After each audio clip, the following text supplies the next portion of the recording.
जहर खाने से हुई मौत की निष्पक्ष जांच कराए जाने की मांग करते हुए आवेदिका दीपिका तिवारी ने पुलिस अधीक्षक से न्याय की मांग की है। हाल ही में दीपा मिश्रा की जहर खाने से मौत हो गई, जिसमें 4 लोगों पर जहर देने से मौत होने का आरोप मृतका के परिजनों द्वारा लगाया गया था। इन 4 लोगों में दीपिका तिवारी पर भी आरोप लगे हैं, जिसे पुलिस अधीक्षक कार्यालय पहुंचकर निष्पक्ष जाँच की मांग की गई है। क्या मामला है? आप एसपी ऑफिस आए? आरोप का मामला है और मेरे परिचित की भाभी थी रिश्ते की, वो रहती थी गांधी आदर्श स्कूल में, बच्चों को पढ़ाती थी, मेरे बच्चे पढ़ते थे।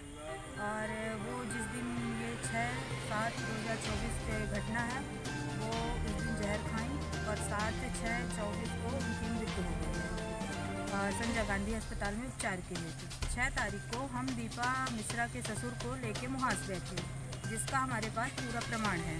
और उनको लेके मुहास गए। मुहास से हम लोग 5 बजे वापस आए घर और 5:40 पे मेरे पास कन्हैया कंप्यूटर संचालक का फ़ोन आया, जिसने उसने बताया कि आपकी भाभी पैसा निकाल के गई हैं और बोल रही हैं कि हम जहर खा लेंगे। इसके उपरांत मैंने अपने भाभी को फ़ोन किया।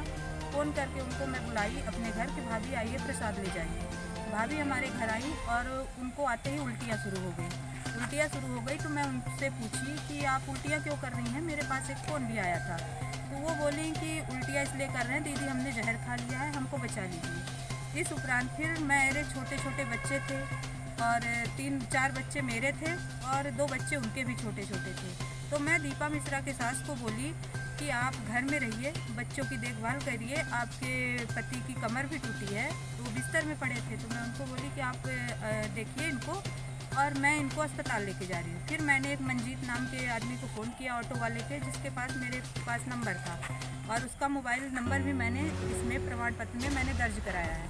तो फिर मैंने उसको बुलाया और बुला के संजय गांधी अस्पताल ले गई। संजय गांधी अस्पताल में पहुंचते ही वो बेहोश हो गई। इसके उपरांत उनका इलाज चालू हुआ और जब मैं घर से लेके निकली तो मैं उसके पति शुभांशु मिश्रा को कॉल करके बताई कि तुम्हारी पत्नी जहर खा ली है। शुभांशु मिश्रा यहाँ नहीं रहते थे, वो चाक घाट में किसी प्राइवेट कंपनी में काम करते थे। शुभांशु मिश्रा ने अपने सास रानी पांडे को फ़ोन करके 9:04 में सूचना दी कि आपकी बेटी जहर खा ली है, आप आइए, अस्पताल आइए, अस्पताल आके आप पूछताछ कीजिए और अगर आपको आने में दिक्कत होती है तो मैं आपको लेने आऊँ। तो उनकी सास बोली कि मैं सुबह आऊँगी।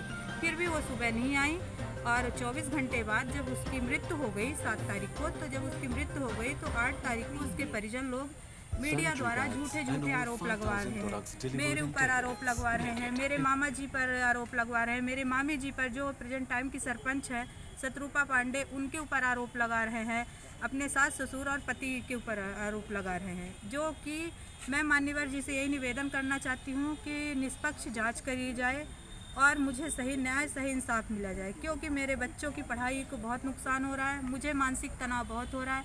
मेरे पति बाहर रहते हैं, बाहर काम करते हैं, तो फिर वो भी घर में बैठे हैं, हमारी आर्थिक मानसिक दोनों स्थितियाँ खराब हो रही हैं। तो मुझे पुलिस प्रशासन पर पूरा भरोसा है, न्याय पर पूरा भरोसा है और मैं यही चाहती हूँ कि पुलिस प्रशासन इस चीज़ की कड़ी से कड़ी, जल्दी से जल्दी जाँच की जाए और जो इसका दोषी है उसको सही मायने पर गिरफ्तार करके उससे पूछताछ की जाए। जबकि इस मामले में हम लोगों का किसी का रोल नहीं है, जिसमें 4 लोगों को तो मेन फंसाया गया है।